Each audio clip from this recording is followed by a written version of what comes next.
Hello friends, मी Vishakha. Global online मराठीमध्ये आपल्या सर्वांचं स्वागत आहे. आजच्या सेशनमध्ये आपल्याला संत गाडगेबाबा अमरावती विद्यापीठ एम-पेट 2022साठी रिसर्च मेथॉडॉजी म्हणजे संशोधन कार्यप्रणाली या विषयावरचा एम-सी-क्यूज बघायचे आहेत. एम-सी-क्यूज थ्रू आपल्या कन्सेप्ट क्लिअर करायचे आहेत. ज्याचं हे आपलं आजचं 13वा लेक्चर आहे. ऑलरेडी 12 लेक्चर्स कंप्लीट झालेले आहेत रिसर्च मेथॉडॉजी टॉपिकवरचे. अमरावती युनिव्हर्सिटीची म्हणजे एम-पेट 2022ची. तर त्यांच्यासाठी आम्ही एक कंप्लीट कोर्स घेऊन आलो आहोत रिसर्च मेथॉडॉलॉजीवरती. जसं की आपल्याला माहिती आहे 50% क्वेश्चन, 50% मार्क्स हे रिसर्च मेथॉडॉलॉजीला आहेत. त्यासाठी हा कोर्स आहे, ज्या कोर्समध्ये तुम्हाला मिळणार आहेत full syllabus notes, full syllabus test series, full syllabus video lectures. हे लेक्चर्स जे असणार आहेत ते रेकॉर्डेड असणार आहेत. याशिवाय full syllabus live crash course, live lectures देखील तुम्हाला मिळणार आहेत. शिवाय 1000+ एम-सी-क्यूज रिव्हिजन पी-डी-एफसाठी पी-डी-एफ मिळणार आहे रिव्हिजनसाठी. ओके. पूर्णपणे हे पॅकेज असणार आहे, ज्याची फीस फक्त 599 आहे, म्हणजे 599 आहे. आणि हा कोर्स जॉईन करण्यासाठी फक्त दिलेल्या व्हॉट्सअप नंबरवरती मेसेज करायचा आहे. जो सिलेबस आहे त्याच्यामध्ये युनिट 3 मध्ये रिसर्च डिझाईनमध्ये नेमकं काय असणार आहे? Concept and definition, need, advantage of planning a research, characteristics of good research design, steps in research design, identification, selection of and formulation of problem, literature review, primary and secondary data, sources of data authenticity, credibility, reliability of sources and data. हे सगळे जे points आहेत ते आपल्याला research डिझाईनमध्ये cover करायचे आहेत, जे रिसर्च मेथॉडॉजीचे आहेत. बघूया याचा पहिला प्रश्न.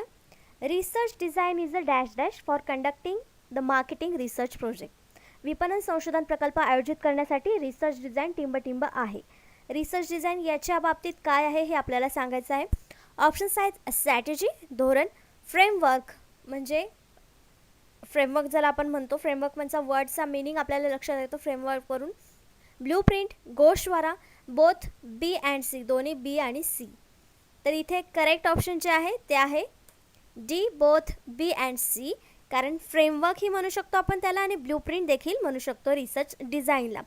तर जेव्हा जेव्हा रिसर्च डिझाईनवरचा क्वेश्चन येईल त्याचा संबंध नेहमी फ्रेमवर्कशी येणार आहे. फ्रेमवर्क आणि रिसर्च हे दोन शब्द एकमेकांना समानार्थी आहेत असं म्हटलं तरी आपण चालणार आहे. समानार्थी नसले तरी एकमेकांना एक्सप्लेन करणारे हे दोन वर्ड्स आहेत. जेव्हा जेव्हा आपल्याला रिसर्च डिझाईनचा क्वेश्चन येईल तेव्हा तेव्हा आपल्याला फ्रेमवर्क शी रिलेटेड आन्सर शोधायचं असतं. म्हणून इथं आपलं करेक्ट आन्सर जे आहे ते बोथ बी अँड सी, हे दोन्ही करेक्ट आन्सर आहेत, बी आणि सी रिसर्च डिझाईनचे. Research design is a framework of research methods and techniques chosen by the researcher.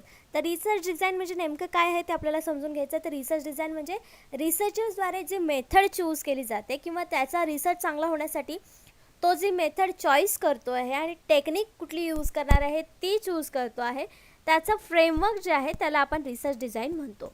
थोडक्यात जी आपण चौकट म्हणतो, एखादा घर बांधताना आपण एखादी चौकट जेव्हा ठरवतो, चौकट त्याच्या भिंती जेव्हा हे ठरवायचं असतं, हे फ्रेमवर्क असतं घराचं. तर ते रिसर्च डिझाईनचं काम आहे असं आपण म्हणू शकतो. The design allows researchers to hone in one on research methods that are suitable for the subject matter and setup their studies for the success. तर आपला रिसर्च जो आहे तो सक्सेसफुल होण्यासाठी रिसर्च डिझाईन जे आहे ते आपल्याला मदत करत असतं. म्हणजे थोडक्यात तो आराखडा दाखवतो, म्हणजे आपल्याला कुठे अडचण येऊ शकणार आहे किंवा कुठे आपला रिसर्च चांगला होऊ शकतो हे दाखवण्यासाठी हा रिसर्च डिझाईन आपल्याला हेल्प करत असतो. Research design, the design of research topic explains the type of research. तर ह्याच्यामध्ये रिसर्च टाईप देखील आपल्याला एक्सप्लेन करत असतात रिसर्च डिझाईन. त्याच्यामध्ये येतात एक्सपेरिमेंटल, सर्वे, कोरिलेशनल, सेमी एक्सपेरिमेंटल, रिव्ह्यू. हे काही प्रकार आहेत, टाईप्स आहेत रिसर्चचे जे रिसर्च डिझाईन हे करत असतात, टॉपिक एक्सप्लेन करत असतात. And also it's sub top types, experimental design, research problem and descriptive case studies. हे सब टाईप्स आहेत असं आपण म्हणू शकतो. तर अशा प्रकारे आपण रिसर्च डिझाईन काय आहे हे थोडक्यात समजून घेतलेलं आहे. नेक्स्ट क्वेश्चन आहे सेकंड नंबरचा. Blue print of research work is non as. संशोधनाचे कार्याचे ब्लू प्रिंट डॅश डॅश म्हणून ओळखले जाते. काय म्हणून ओळखलं जातं? ऑप्शन्स आहेत सॅम्पलिंग डिझाईन, नमुना डिझाईन, रिसर्च डिझाईन, संशोधन डिझाईन, रिसर्च हायपोथेसिस, संशोधक गृहीतके, रिसर्च ॲप्रोच, संशोधन दृष्टिकोन. तर फर्स्टवाला क्वेश्चन होता तोच इथे रिपीट झाला असं आपण म्हणू शकतो. हा क्वेश्चन डबल घेण्याचा अर्थ याच्यासाठी आहे की तुम्हाला एकाच क्वेश्चन म्हणजे एकाच टर्मवरती क्वेश्चन वेगवेगळे कसे येऊ शकतात हे आपल्याला लक्षात आलं पाहिजे. जसं की मगाशी विचारलं होतं की रिसर्च डिझाईन म्हणजे काय, तर ब्लू प्रिंट आणि फ्रेमवर्क असं आन्सर दिलं होतं. तर इथं blue print of research work is non as research design, म्हणजे इथं आपलं करेक्ट आन्सर काय येणार आहे? बी रिसर्च डिझाईन, संशोधन डिझाईन, संशोधन रचना ज्याला आपण म्हणू शकतो. म्हणजेच ब्ल्यूप्रिंटला, रिसर्चच्या वर्कच्या ब्ल्यूप्रिंटला आपण संशोधन डिझाईन असं म्हणू शकतो. तर इथे काही टर्म्स आहेत आपल्या ज्या रिसर्च डिझाईनशी रिलेटेड आहे ते बघूया. Descriptive research design. In a descriptive design, researchers is solely interested in describing a situation or the case under their research study. It is a theory-based design method which is created by the gathering, analyzing and presenting collected data. त्याच्यामध्ये काय सांगितलं आहे, descriptive research डिझाईनमध्ये आपल्याला descriptive माहिती किंवा descriptive information आपल्याला provide करायचं असते रिसर्च थ्रू. त्याच्यामध्ये जो स्टडी केला जातो तो डिस्क्रिप्टिव्हचा असतो. म्हणजे सिच्युएशन असू शकते किंवा एखादी केस असू शकते त्याच्यामध्ये जे रिसर्चर्स त्याच्यावरती स्टडी करत असतात. थेरी बेस्ड म्हणजे सिद्धांत असू शकतो त्याच्यामध्ये एखादा, त्याच्या बेस्ट डिझाईन हे केलेले असते. त्याच्यामध्ये माहिती गोळा करणं, विश्लेषण करणं आणि ती गोळा केलेली माहिती प्रेझेंट करणं हे सगळं डिस्क्रिप्टिव्ह रिसर्च डिझाईनमध्ये येत असतं. नेक्स्ट पॉईंट आहे एक्सपेरिमेंटल रिसर्च डिझाईन. जसं डिस्क्रिप्टिव्ह रिसर्च डिझाईन आहे तसं एक्सपेरिमेंटल रिसर्च डिझाईन देखील आहे. तर experimental research establishes the relationship between cause and effect of situation. जसं की आपल्याला माहिती आहे एक्सपेरिमेंटल रिसर्चमध्ये आपण कॉज अँड इफेक्टचाच अभ्यास करत असतो, तसं या डिझाईनमध्ये देखील cause and effect of the situation हे इथं मांडत असतात एक्सपेरिमेंटल रिसर्च डिझाईनमध्ये. It is a casual design where one observe the impact caused by the independent variable and dependent variable. For example, one monitors and influences the independent variables such as price on the dependent variables such as customer satisfaction on the brand loyalty.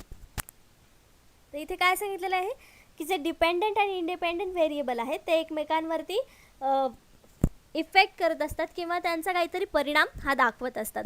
उदाहरणासाठी दिलेलं आहे की influence बघायचा आहे आपल्याला. Independent variable price, किंमत ही एक independent variable आहे आणि त्याचा कस्टमर जो आहे तो व्हेरिएबल डिपेंडंट व्हेरिएबल आहे. कशावरती?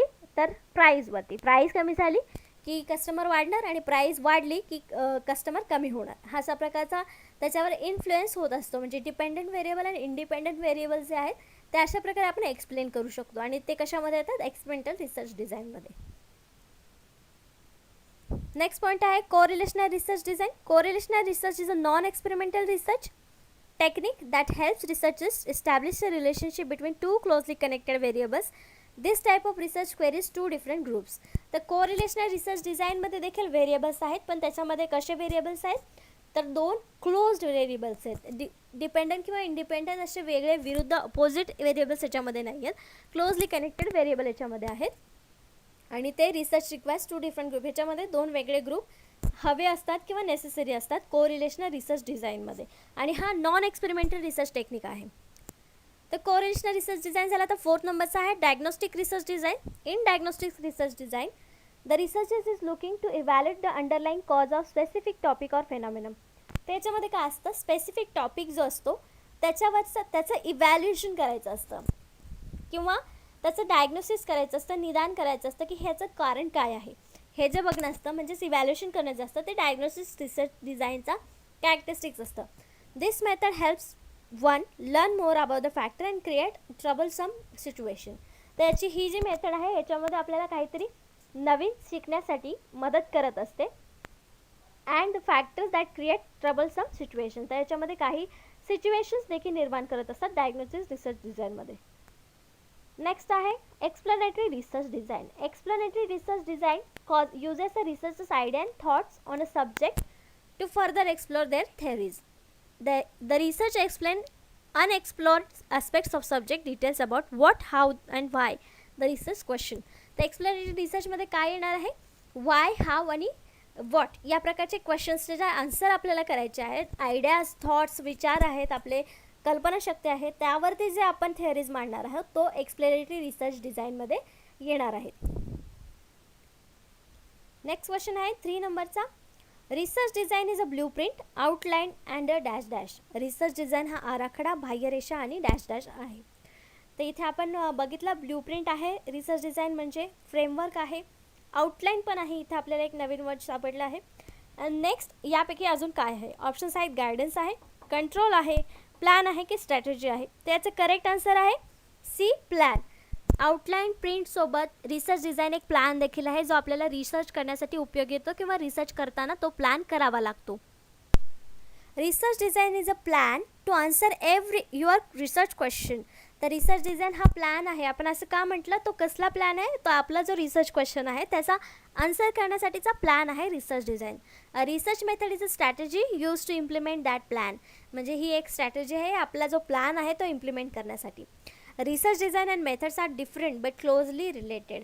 डिझाईन आणि मेथड दोन्ही वेगवेगळ्या गोष्टी आहेत, पण तरी पण त्या दोन्ही रिलेटेड, एकमेकांशी रिलेटेड अशा संकल्पना आहेत किंवा कन्सेप्ट्स आहेत. Because good research design insure that the data you obtain will help you answer your research question more effectively. कारण जो रिसर्च डिझाईन काय करत असतो, आपल्याला जो आपल्याला डेटा मिळालेला आहे त्याच्यातून आपल्याला जो आपला रिसर्च क्वेश्चन आहे त्याच्यासाठी चांगलं आन्सर आपल्याला मिळू शकेल, हे रिसर्च डिझाईन आपल्याला श्युअरिटी देत असतो. म्हणून रिसर्च डिझाईन आणि मेथड्स या क्लोज रिलेटेड कन्सेप्ट्स आहेत असं आपण म्हणू शकतो. नेक्स्ट क्वेश्चन आहे 4th नंबरचा. The choice of research design is influenced by dash dash. संशोधन डिझाईन निवडीचा प्रभाव हा डॅश डॅशवर होतो किंवा याद्वारे संशोधन निवडीचा प्रभाव अवलंबून असतो. तर कशावरती? आपले ऑप्शन्स आहेत the nature of the research problem, संशोधनाच्या समस्येचे स्वरूप, the audience of the study, अभ्यासासाठी प्रेक्षक, द रिसर्चर्स पर्सनल एक्सपिरियन्स, संशोधकांचे वैयक्तिक अनुभव, D all of the above वरील सर्व. तर याचं करेक्ट आन्सर काय असायला पाहिजे? कुठलीही एक गोष्ट रिसर्च डिझाईनच्या चॉईसवरती इन्फ्लुएन्स करू शकते का? नाही. त्यासाठी अनेक घटक असतात. आपल्याला ऑप्शन्समध्ये दिलेले प्रत्येक घटक जो आहे तो आपल्या रिसर्च डिझाईनवर इन्फ्लुएन्स करू शकतो किंवा प्रभाव पाडू शकत असतो. जसं रिसर्चचं स्वरूप आहे, समस्येचं स्वरूप कसं आहे, त्यावरून आपण रिसर्च डिझाईन चॉईस करू शकतो. ऑडियन्स कशी आहे आपल्याला मिळालेली अभ्यासासाठी, तर त्यावर देखील आपण रिसर्चचं डिझाईन ठरू शकतो. जसं की क्वेश्चनर वापरायचे आहे, सर्वे मेथड वापरायची आहे की इंटरव्ह्यू मेथड वापरायची आहे, हे सुद्धा आपण रिसर्च डिझाईनमध्येच घेत असतो. आणि ते ऑडियन्सवर अवलंबून असू शकतं किंवा रिसर्च प्रॉब्लेमवर असू शकतं किंवा रिसर्चचा पर्सनल एक्सपिरियन्स काय असेल की याद्वारे त्यांना डेटा व्यवस्थित मिळाला नसेल तर दुसऱ्या मार्गाने ते डेटा मिळवण्यासाठी नेक्स्ट रिसर्च डिझाईन वापरू शकतात. म्हणजे तिन्ही जे घटक आहेत ते आपल्याला संशोधन डिझाईन निवडीसाठी प्रभाव पाडू शकतात किंवा भाग पाडू शकतात. मग आपलं करेक्ट आन्सर इथे काय यायला पाहिजे? D all of the above. वरील सर्व घटक जे आहेत ते आपल्याला यासाठी मदत करतात किंवा प्रभाव पाडत असतात.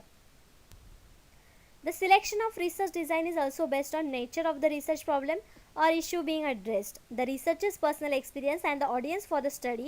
In this book, the 3 type of designs are advanced, qualitative, quantitative and mixed method. तर महत्त्वाच्या 3 मेन डिझाईन्स आहेत जे रिसर्चमध्ये येतात, ते आहेत क्वालिटेटिव्ह, क्वांटिटेटिव्ह आणि मिक्स मेथड. जसं की आपण बघितलं तर क्वालिटेटिव्ह म्हणजे डिस्क्रिप्टिव्हमध्ये येणार, क्वांटिटेटिव्हमध्ये न्यूमरिक येणार आणि मिक्स्डमध्ये मग या दोन्हीचं मिश्रण जे येणार आहे. अशा प्रकारे 3 मेन टाईप्स आहेत आपले रिसर्च डिझाईनचे. The selection of research design also based on, हे बाकीचे जे पॉईंट्स आहेत ते आपण आपल्या क्वेश्चनमध्ये ऑप्शनमध्ये देखील बघितलेले आहेत. जे नेचर आहे इश्यूचं, त्याच्यानंतर रिसर्चचा पर्सनल एक्सपिरियन्स, ऑडियन्स कशी मिळालेली आपल्याला स्टडीसाठी, त्यावर देखील आपलं रिसर्च डिझाईन चॉईस करण्याची पद्धत, प्रभाव अवलंबून असतो. नेक्स्ट क्वेश्चन आहे 5th नंबरचा. Dash dash affect the choice of research method. Same प्रकार आहे आपला, पण इथे आपल्याला रिसर्च डिझाईनच्या ऐवजी रिसर्च मेथडसाठी कुठला प्रभावित करतात गोष्टी हे सांगायचं आहे. ऑप्शन्स आहेत whether the research is ethical or not, संशोधन नैतिक आहे की नाही, टाईम अँड मनी अवेलेबल, वेळ आणि पैसा उपलब्ध किती आहे त्याच्यावर, एम ऑफ द रिसर्चर, संशोधकाचे ध्येय, आणि D all of the above. तर कुठल्या गोष्टी रिसर्च मेथड निवडण्यासाठी प्रभावित करतात आपल्याला? तर या सगळ्याच गोष्टी. मग आपलं करेक्ट आन्सर इथेही काय येणार आहे? D all of the above. वरील सर्व गोष्टी ज्या आहेत त्या अफेक्ट करत असतात रिसर्च मेथड चॉईस करण्यासाठी. टाईम, पैसा, संशोधन नैतिक आहे की नाही ही गोष्ट आपण पहिले व्हेरीफाय करतो आणि नंतरच त्यावरती रिसर्च करत असतो. संशोधकाचं ध्येय जे आहे ते तर सर्वात पहिले ठरतं आणि मग त्याच्यावरती मेथड ठरते. म्हणजे आपले तिन्ही जे ऑप्शन्स आहेत ते आपल्याला करेक्ट आहेत आणि म्हणून आपण डी ऑप्शन करेक्ट देतो. ऑल ऑफ द अबोव वरील सर्व ज्या गोष्टी आहेत त्या आवश्यक आहेत आपल्याला रिसर्च मेथडसाठी. Theoretical factors affecting the choice of research method. अजून कुठल्या गोष्टी आहेत जे रिसर्च मेथडसाठी चॉईस करण्यासाठी मदत करतात? रिसर्चची व्हॅलिडिटी, वैधता काय आहे, रिलायबिलिटी म्हणजे विश्वासनीयता किती आहे त्याच्यामध्ये, तो फॅक्टर, रिप्रेझेंटेटिव्हनेस म्हणजे त्याच्यामध्ये प्रेझेंट करण्याची किती क्षमता आहे ते बघून. 5 practical constraints on the social research. Respondents should give informed consent. Respondents' information should be kept confidential. Research should avoid harming respondents. हे सगळे जे घटक आहेत ते रिसर्च मेथड चॉईस करताना आपल्याला लक्षात ठेवायला लागतात. त्यांची माहिती कुठे लीक होऊ नये, ज्यांनी आपल्याला डेटा दिलेला आहे ती माहिती कुठे लीक होऊ नये, या सगळ्या आपल्याला गोष्टी ध्यानात घेऊनच आपल्याला रिसर्चची मेथड जी आहे ती आपल्याला अंमलात आणावी लागते रिसर्च करताना. म्हणजे ह्या पण गोष्टी आपल्याला लक्षात ठेवाव्या लागतात रिसर्च मेथड चॉईस करताना. नेक्स्ट क्वेश्चन आहे 6 नंबरचा. Which one of the following is data collecting method. Data संकलन करण्याची पद्धत खालीलपैकी कोणती आहे. आपण एका लेक्चरमध्ये चेक केलं होतं सेकंडरी डाटा, प्रायमरी डाटा काय आहेत आणि त्यामध्ये कुठले कुठले प्रकार येतात. त्या ऑप्शन्सपैकी आपल्याला एक सांगायचं आहे की कुठली कलेक्शन ऑफ डेटाची मेथड आहे. ऑप्शन्स आहेत the interview, the onion, the case study and positivism. त्याचं करेक्ट आन्सर आपल्याला लगेच समजलं पाहिजे, ते आहे ए द इंटरव्ह्यू. मुलाखत ही एक डेटा संकलनाची पद्धत आहे. केस स्टडी ही मेथड नाही आपण सांगू शकतो. त्याच्यानंतर पॉझिटिव्हिझम आणि ओनियन तर इथे काही संबंध नाही आहे. मग आपला करेक्ट आन्सर काय आहे ते द इंटरव्ह्यू. मुलाखत ही एक डेटा संकलन करण्याची पद्धत आहे आणि ही प्रायमरी आहे. हे पण आपल्याला लक्षात ठेवायचं आहे की ही एक प्रायमरी डेटा कलेक्शनची मेथड आहे. तर अजून कुठले कुठले मेथड्स आहेत डेटा कलेक्शनचे. Interview, questionnaire and survey, observation, documents and records, focus group and oral histories. जर ह्या गोष्टी आहेत तर त्याच्यामध्ये आपण डिफरेन्शिएट करत असतो की प्रायमरी आणि सेकंडरी डेटा. तर प्रायमरी डेटा म्हणजे कुठला डेटा, जो डेटा आपण स्वतः कलेक्ट करणार आहोत किंवा पहिल्यांदाच फ्रेश आपण कलेक्ट करणार आहोत तो प्रायमरी डेटा. आणि सेकंडरी डेटा कुठला, जो ऑलरेडी डेटा कलेक्ट केलेला आहे, स्टोअर करून ठेवलेला आहे दुसऱ्या अभ्यासकांसाठी, स्टडी जे करणार आहेत त्यांच्यासाठी, त्याला आपण सेकंडरी डेटा म्हणतो. नेक्स्ट क्वेश्चन आहे 7th नंबरचा. Which research strategy is described here? The introduction of planned change on one or more of the variables, measurement on a small number of variables and control of other variables. तिथे एक आपल्याला situation दिलेली आहे आणि ती कुठल्या रिसर्चची strategy आपल्याला सांगायचं आहे. तर ऑप्शन्स आहेत कोणत्या संशोधन धोरणाचे जेथे वर्णन केले आहे. एक किंवा त्यापेक्षा जास्त व्हेरिएबल्स नियोजित बदलांची ओळख आहे, अल्पसंख्याच्या व्हेरिएबल्सचे मोजमाप आणि इतर व्हेरिएबल्सचे नियंत्रण आहे.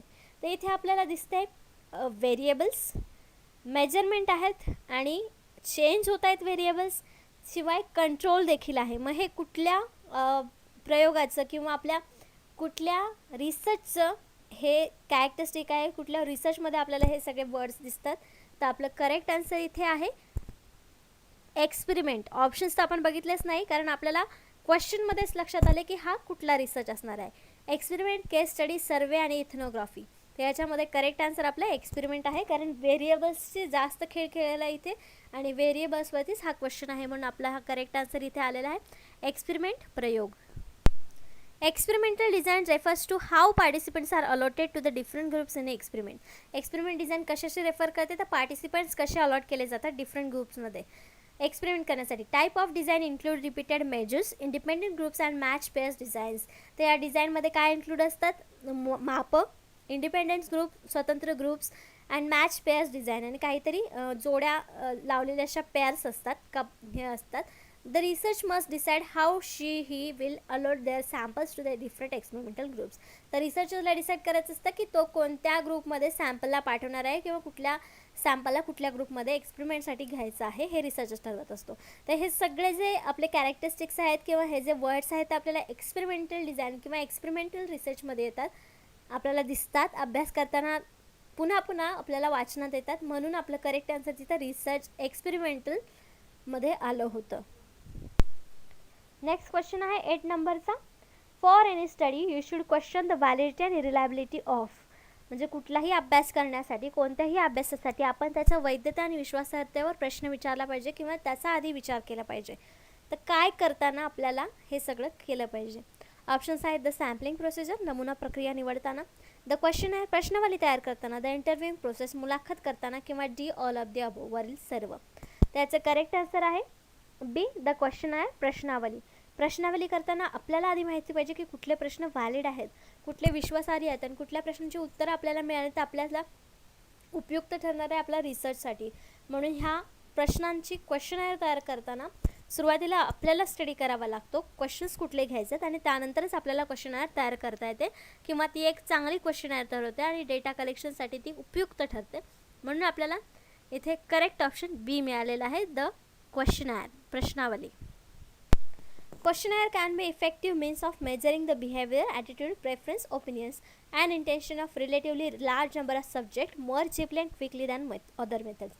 तो क्वेश्चनर आपल्याला कशी उपयुक्त आहे तर ती आपल्याला चांगलं म्हणजे मोजमापात आपल्याला सगळी माहिती देते, जसं की वागणूक, दृष्टिकोन, प्रेफरन्स, ओपिनियन्स म्हणजे मतं काय आहेत लोकांची, त्यांची इंटेन्शन्स काय आहेत, हे आपल्याला लार्ज ग्रुपमध्ये म्हणजे एकाच वेळी भरपूर जणांकडून हा डेटा कलेक्ट करण्यासाठी, ही माहिती मिळवण्यासाठी आणि लवकर आणि कमी खर्चिक अशी माहिती मिळवण्यासाठी क्वेश्चनर आपल्याला मदत करत असते.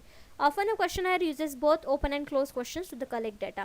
डेटा कलेक्ट करण्यासाठी क्वेश्चनर ही ओपन अँड क्लोज दोन्ही क्वेश्चन्स असू शकतात. ओपन म्हणजे डिस्क्रिप्टिव्हमध्ये तुम्ही हो नाही याशिवाय वेगळे जे डिस्क्रिप्टिव्ह क्वेश्चन्स द्यायचे असतात त्याच्यामध्ये, आणि येस और नोमध्ये क्वेश्चनसुद्धा तुम्ही देऊ शकता क्वेश्चनरमध्ये. तर अशा प्रकारे क्वेश्चनरचा उपयोग होतो, किंवा क्वेश्चनर आपल्याला कमी खर्चिक आणि लवकरात लवकर डेटा कलेक्ट करण्यासाठीचं एक चांगला टूल आहे, आपल्या डेटा कलेक्शनची मेथड आहे. नेक्स्ट क्वेश्चन आहे 9th नंबरचा. A university teacher intend to student the relationship between level of aspiration and the achievement of the rural children. Which design of research will be the most appropriate in the context? एका विद्यापीठाचा शिक्षक ग्रामीण मुलांच्या आकांक्षा आणि कर्तृत्वाच्या दरम्यान संबंधाचा अभ्यास करण्याचा विचार करतो. संदर्भात संशोधनाची कोणती रचना योग्य असेल? तर लहान मुलं जे आहेत, ग्रामीण भागातील स्टुडंट्स जे आहेत, त्यांचा अभ्यास करण्यासाठीचा आकांक्षा आणि कर्तृत्व जे त्यांचं आहे, म्हणजे त्यांनी जे अचिव्हमेंट्स मिळवलेले आहेत त्यांचा संबंधाचा अभ्यास करण्याचा विचार करतोय, तर त्यामध्ये कुठली रचना योग्य ठरेल हे आपल्याला सांगायचं आहे. ऑप्शन्स आहेत experimental research design, ex post facto research design, historical research design आणि सर्वे रिसर्च डिझाईन. त्यापैकी करेक्ट आन्सर जे आहे ते आहे B, ex post facto research design. तर हे काय आहे, जी ऑलरेडी भूतकाळात घडून घेतलेली घटना आहे, पण त्याचं इव्हॅल्युएशन किंवा त्याचं पुन्हा एकदा संशोधन किंवा त्या विषयावरती पुन्हा एकदा इव्हॅल्युएशन करायचं आहे, त्यावेळेस आपण x post facto research design वापरतो. म्हणून इथे करेक्ट आन्सर आपलं जे आलेलं आहे ते आहे B, ex post facto research design, भूतपूर्व संशोधन डिझाईन इथे आपण वापरणार आहोत. The assignment of subjects to different group is based on the whichever variables of the interest to the researcher. For example, a research is interested in how weight influence self-esteem level in adults. This is an ex post facto design because pre-existing characteristic weight was used to form the groups. त्याच्यामध्ये काय दिलेलं आपल्याला एक उदाहरण दिलेलं आहे की researcher हे इंटरेस्टेड आहेत वेट कसं इन्फ्लुएन्स होतं सेल्फ इस्टीम लेवल्समध्ये अडल्ट्समध्ये, तर त्याचा अभ्यास करायचा आहे. म्हणजे वेट आधी किती होतं याचा अभ्यास करायचा आहे, म्हणजेच आपल्याला काय करायचं आहे, एक भूतकाळातील एका विषयावरती इन्फॉर्मेशन करायचं आहे किंवा परत रिसर्च करायचा आहे. म्हणून आपण इथे काय वापरलं, एक्स पोस्ट फॅक्टो. तर मग एक्स पोस्ट फॅक्टो डिझाईन आपण कधी कधी वापरू शकतो हे आपल्याला लक्षात आलं या उदाहरणावरून, किंवा आधी जो आपला क्वेश्चन होता त्या उदाहरणावरून तरी आपल्याला लक्षात यायला पाहिजे की एक्स पोस्ट फॅक्टो डिझाईन काय आहे आणि ती कधी यूज करता येतं. नेक्स्ट क्वेश्चन आहे 10th नंबरचा. The time frame in which a study explores a situation or a problem called the. ज्या अभ्यासामध्ये परिस्थिती किंवा समस्येचा अभ्यास केला जातो त्या वेळेस काय म्हणतात? ऑप्शन्स आहेत reference period, age, longitudinal, retrospective time, पूर्वसूचक वेळ. त्याचं करेक्ट आन्सर जे आहे ते आहे ए, रेफरन्स पिरियड. तर रेफरन्स पिरियड ही संकल्पना काय आहे किंवा ही कन्सेप्ट काय आहे ते आपण बघूया. One way the context of question can be altered is through the reference period, that is the time frame in which participants are asked to recall activities or the experiences.